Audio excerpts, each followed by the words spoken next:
Hey everybody, how you doing? Hey, listen up, I got a big announcement.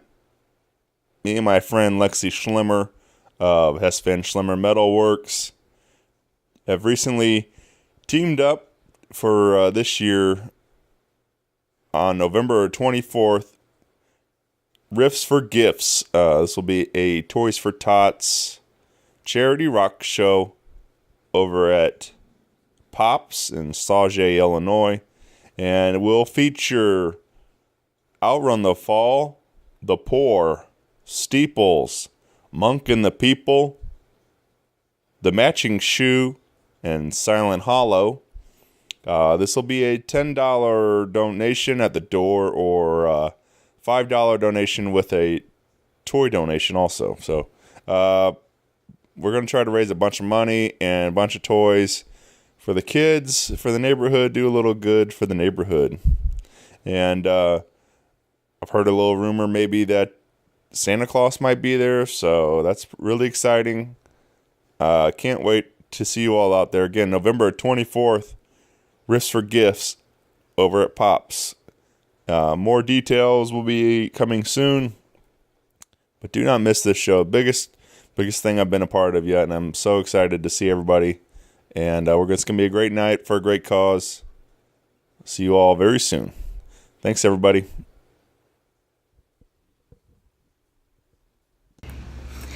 Hi, this is Lexi and Sid of Hess Van Schlimmer Metalworks and Art, home of the Schlimmer Metal Wolves. We are a small but furious family-run welding, fabrication, and metalworks shop with CNC capabilities and now full-scale powder coating operation. We bring unique, affordable quality art to life within the realm of practicality. Whether it's signs, sculptures, railings, shelves, furniture, or even just powder coat for your rims or your patio set, give us a look. Check us out on Facebook or Instagram or call 618-670-5724. We are Hess Van Schlimmer Metalworks. That was terrible. We tried. Hey everybody, Shane here with Rock Paper Podcast. Let me tell you about my friends over at Naked Vine, located at 1624 Clarkson Road in Chesterfield, Missouri.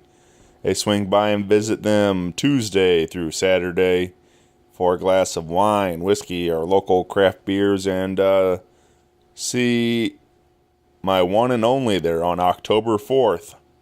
Kevin Buckley Trio on October 5th. Diesel Island on Saturday, October 6th. And I will be back out at Naked Vine on Tuesday, October 9th for my monthly singer-songwriter storytelling showcase. This month, October, will feature Philip Russo, Matthew Hitchcock, and Samantha Clemens. That's a $5 ticket for that show, 7 p.m. So come on over and party with us at Naked Vine. All these shows and more can be found at nakedvine.net. Be sure to follow along with them also on Facebook, Twitter, and Instagram. And again, everything nakedvine.net. Thanks, everybody. Enjoy the show. A podcast is kind of like it's like a radio show that's not on the radio. It's on the internet. Does that make sense? Uh-huh. Yeah. That's also like my mom. It makes it sound more confusing, doesn't it? It sounds like this. This is Ben. This is Mo. This is Kasimu. And you're listening to Rock Paper Podcast. Rock Paper Podcast. Rock Paper Podcast. Rock Paper Podcast, y'all.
Hey everybody, Shane Presley here, Rock Paper Podcast, coming to you from St. Louis, Missouri, hanging out at the dark room. Actually, we're upstairs above the dark room with some of the guys. You guys want to go ahead and introduce yourselves for everybody listening? Kasimu Taylor, trumpet player. Piano player Mo Egeston. And saxophonist Ben Reece. Yeah, I'm very excited about this, guys. This is you guys are three guys I'm a big fan of. I've been keeping an eye on things. I don't always get to make it down here as often as I'd like, but definitely three that are very involved in what's going on, especially here at the dark room, but in St. Louis music and stuff. So, and we just had a big party last weekend here with the Sounds of St. Louis showcase, and you all three were a part of that. Which I guess that was sort of all three of you were also supposed to be playing at LouFest, which got canceled. Obviously, everybody pretty well aware of that. But it was really great to see the community rally and put together these showcases and different things around the city to compensate for everything that we missed out on there. So, but yeah, so fill me in, guys. How'd that go? I was unable to make it on Sunday down here to the dark room in Grandel Theatre. I almost felt like it was a blessing in disguise. I feel like the event here was better than the LouFest thing could have been. For the simple fact that you've had all these musicians in one place, and a lot of us don't get to see each other playing that often, so it's like you had everybody in one spot. It was just kind of like a big hang, for like the music community. And also there were some bands that I didn't know of. Like, apparently when I was playing, there was a death metal dude on the Grandel stage. That Dracula. Dracula.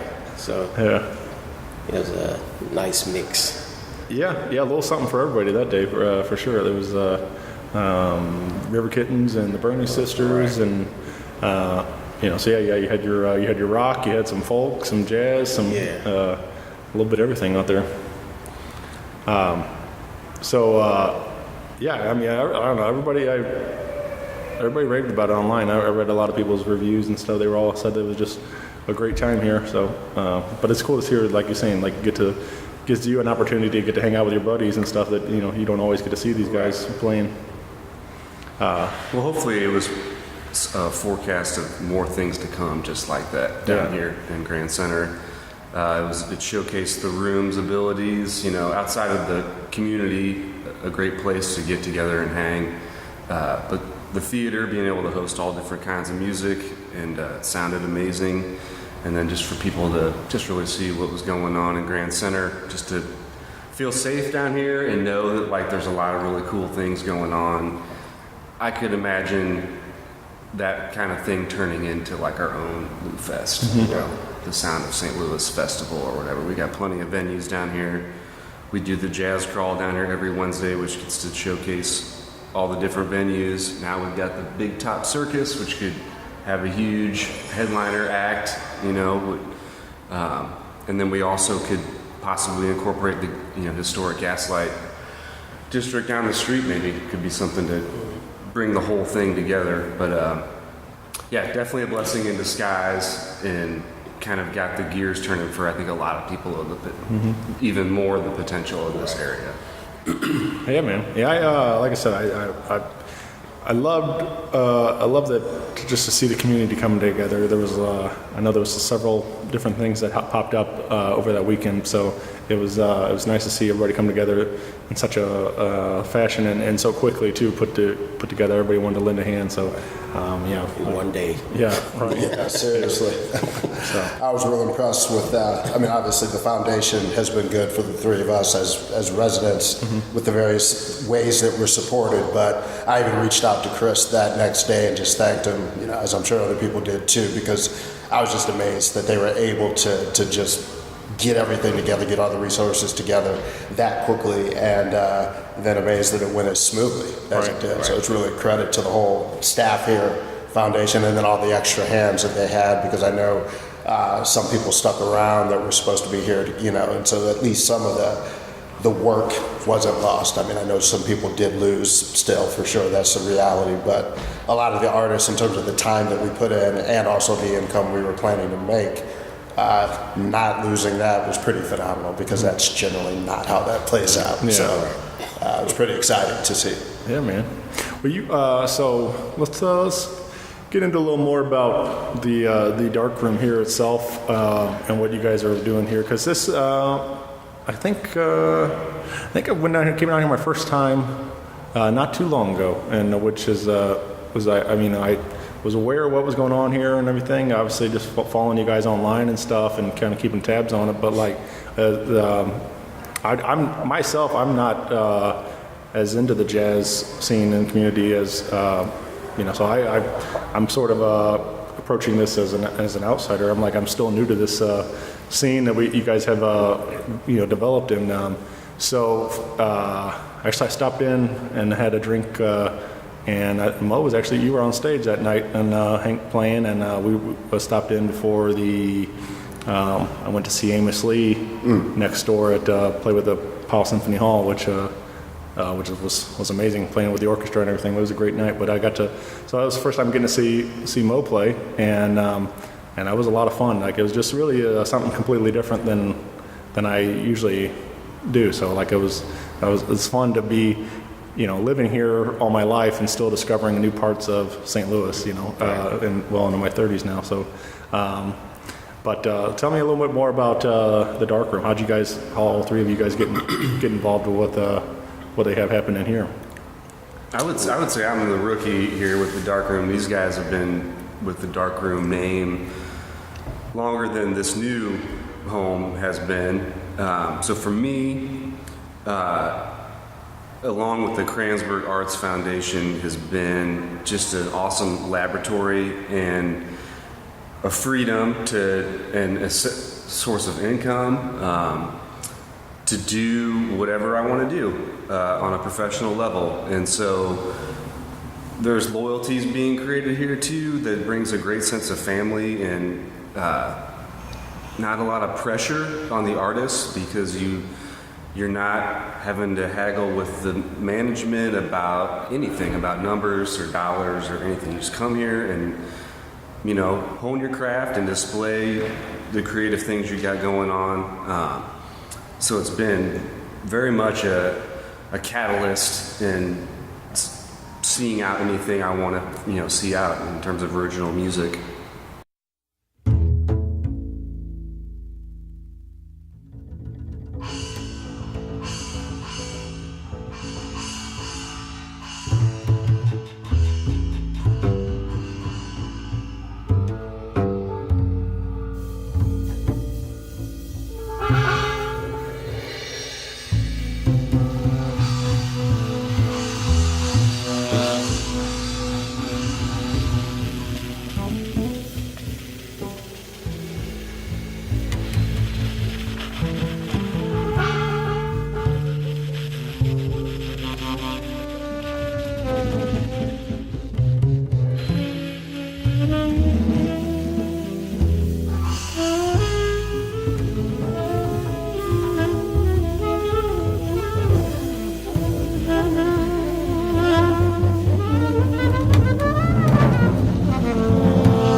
Mo, you should take it over.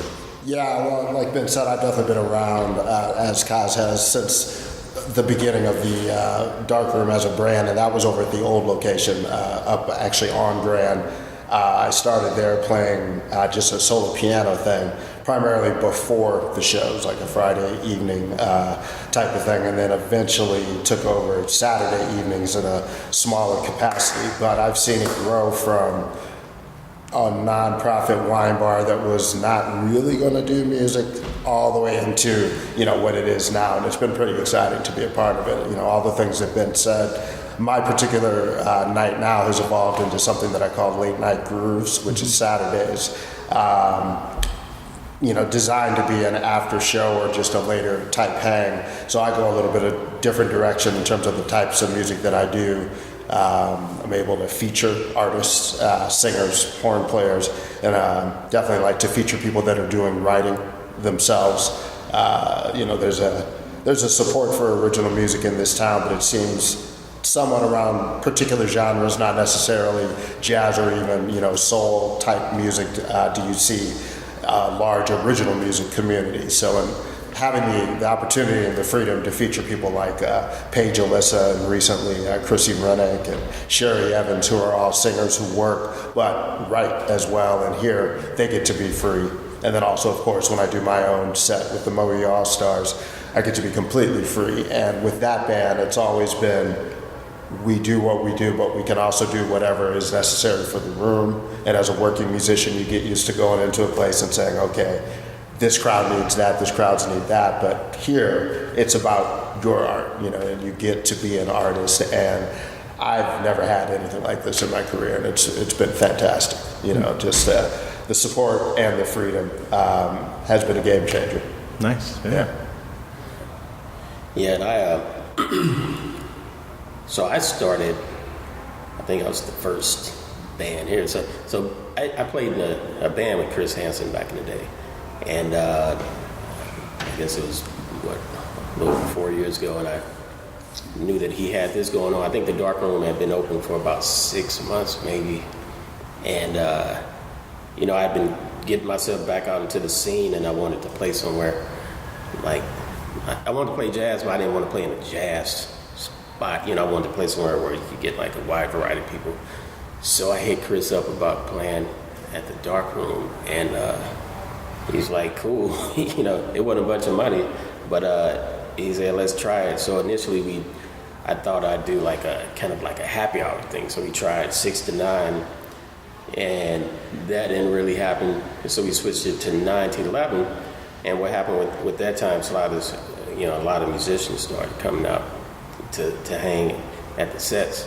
And, and then of course you have musicians come out, they want to play. So it kind of turned into like a musician's hang on Wednesday nights, and it just started growing.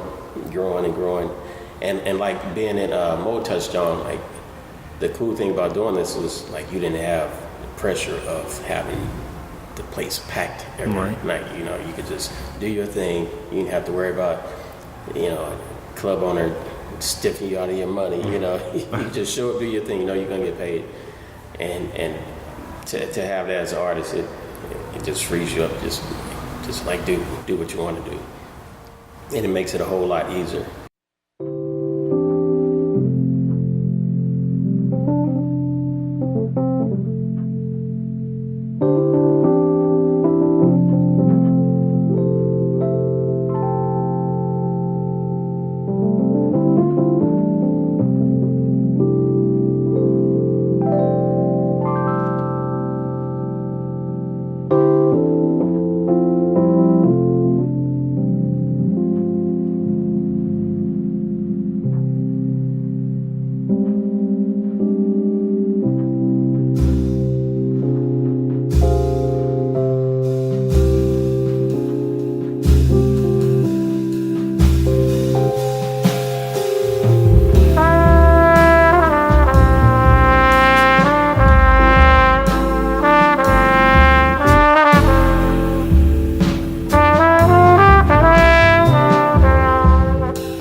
Another thing about this place is I look at it as like a continuum of like places that were around when I was younger. Like actually right up the street where KDHX is located, there was a place called the Uptown Lounge. And back in the day, that was like the hang. Actually on Wednesday nights, there was a jazz thing put on by the Crusaders of Jazz. And it was like cats like me, Danny Campbell, Russell Gunn, Keon Harold, Marcus Baylor, you know, all these cats, we would go there and hang out and sit in and play with like Willie Akins and Freddie Washington and all those old dudes.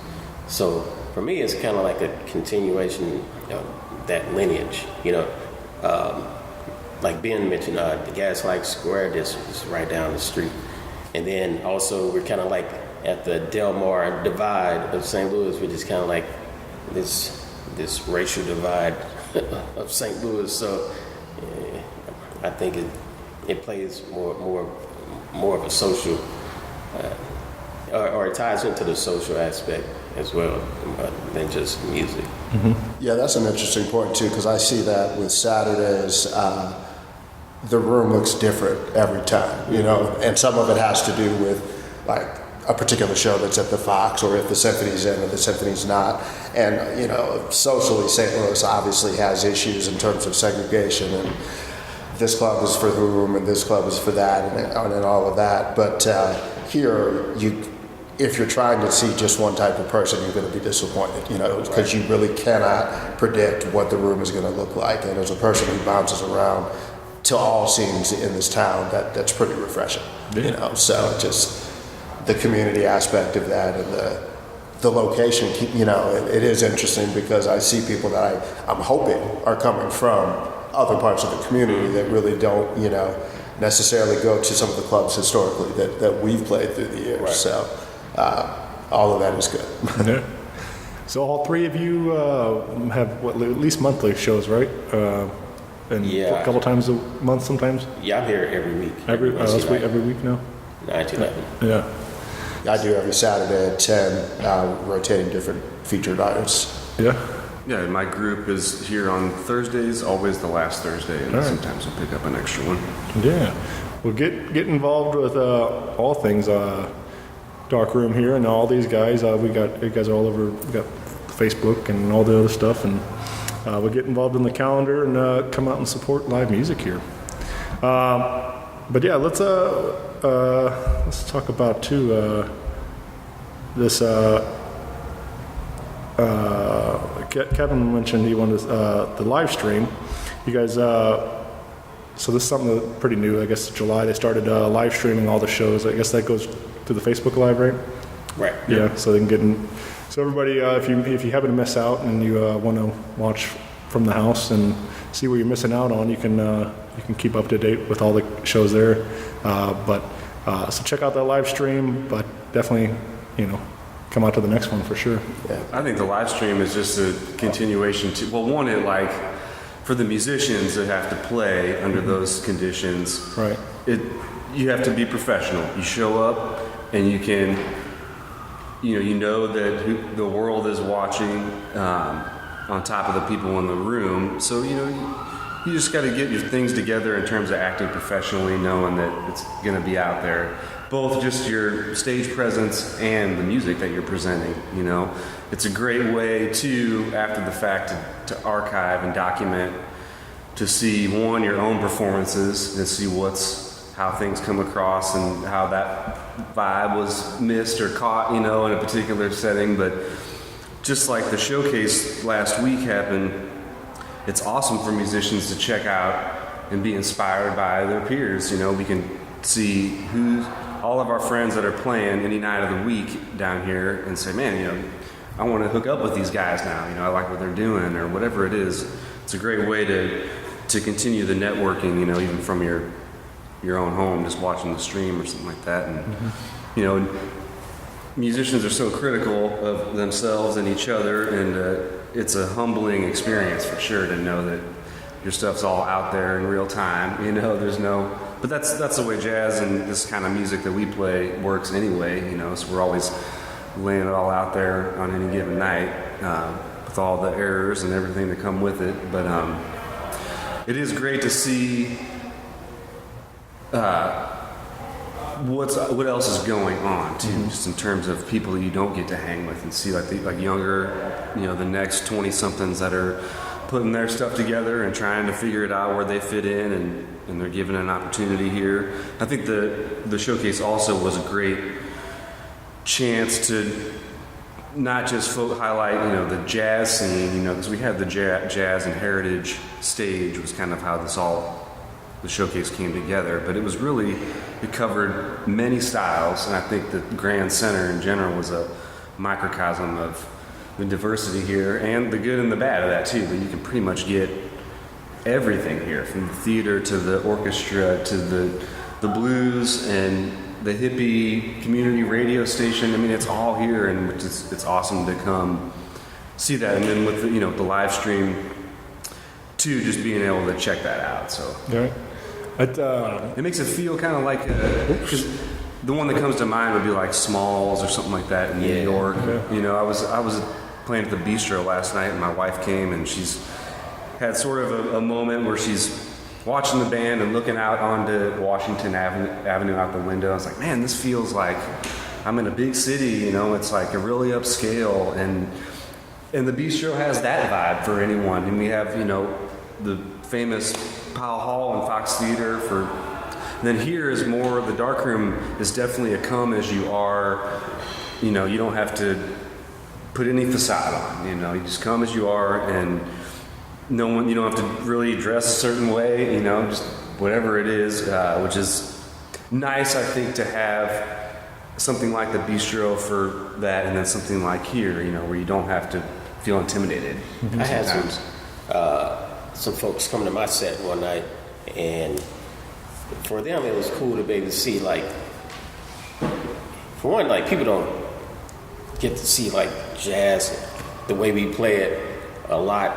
And for them, it was cool just to be able to see it up close in person like that. Wow, like these dudes are doing this, like, sitting at the table right here. And, people are actually just up there creating. I mean, when you go see somebody, like maybe at the Bistro or somewhere else, it's like they're kind of up here, further away from you. But, you come to the dark room, it's like, you're right there. You're right in the middle of it. Right. Yeah, you can be right up in the show. Yeah. Yeah. Big trumpet right in your face. Right. I think it was interesting you saying, like, listening back to it and like that, or watching back to the performance and stuff too, like, because I've heard like a lot of comedians, they tape a lot of their shows, and then like, I've heard a story like even with like Jerry Seinfeld, like, will do 2 shows a night and listen back to the first one as they're like getting ready for the second one, and because he's constantly working on, hey, like, oh, that didn't work, and like edit it and for the next one and stuff, and like, but I didn't even think about it like really for as far as music and stuff too, like, oh well, like, you can watch that and like, oh well, that didn't quite land the way we wanted it or something like that. And you as a musician, a serious musician is trying to grow, you're always editing yourself, But that'd be It can be a curse too, though, because especially when you decide to listen back to something like that, and every artist can be different. But I mean, from my experience and hearing about people's artists' editing process, there has to also be a time of like separation from that stuff. But it's great because it's all archived, forever. Sure. And for me personally, like, I hate listening to myself. I hate listening to myself play. I hate listening to myself talk. Like, I just hate it. All right. But it's definitely something an acquired thing for me, like doing the show, like having to listen to myself talk the first time, and then having to edit it and having to like listen to it, the final product too and stuff. So like, I've gotten over it now, but like, you it's tough at the first, like trying to definitely have to get over it. Yeah. Right. Yeah. So. What else was there? It was the Kranzberg Arts Foundation Artist in Residence Program. So this is all something you all three of you are part of this too? Yes. Tell me a little more about the foundation. Then I guess like is this I don't know anything about. Well, it's evolved. I think it's still evolving.